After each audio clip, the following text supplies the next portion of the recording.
Viajando pelos quatro cantos deste nosso estado, eu pude descobrir o quanto a natureza é bela e o que oferece pra gente sentir. Tem rios, campos, fauna e flora que nos surpreende a cada renascer. Bem cedo quando o sol desponta, fazendo convite pra gente viver.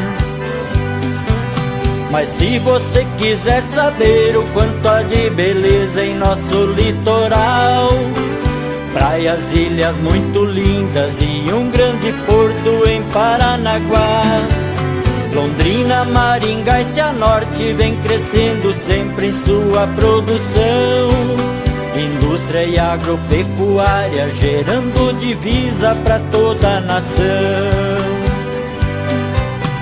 Meu querido Paraná, meu canto é todo pra você.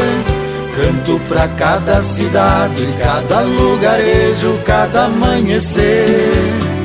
Meu querido Paraná, meu canto é todo pra você.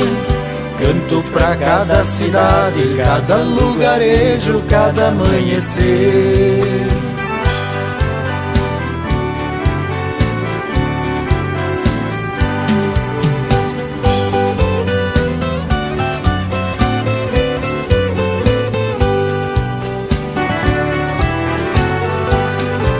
Curitiba, nossa capital, figura entre as grandes do Brasil.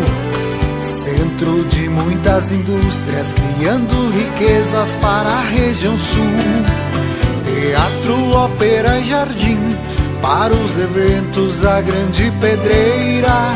Progresso e muita cultura, é a grande marca da tua bandeira. Empreendendo o agronegócio, Cascavel cultiva também gente ordeira. A cobra é sempre venenosa, mas nossa cidade é muito hospitaleira. No parque ouço a passarada fazendo alvorada em Foz do Iguaçu. Maravilha nossas cataratas e a grandiosidade da nossa Itaipu.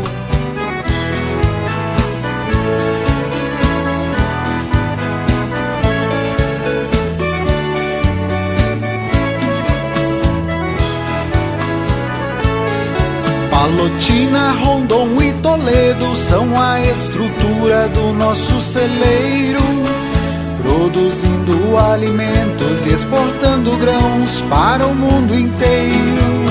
Lembrando as outras cidades e as regiões aqui não citadas, sabemos todas têm valor e são o sustento de muitas moradas. Meu querido Paraná, meu canto é todo pra você. Canto pra cada cidade, cada lugarejo, cada amanhecer. Meu querido Paraná, meu canto é todo pra você. Canto pra cada cidade, cada lugarejo, cada amanhecer.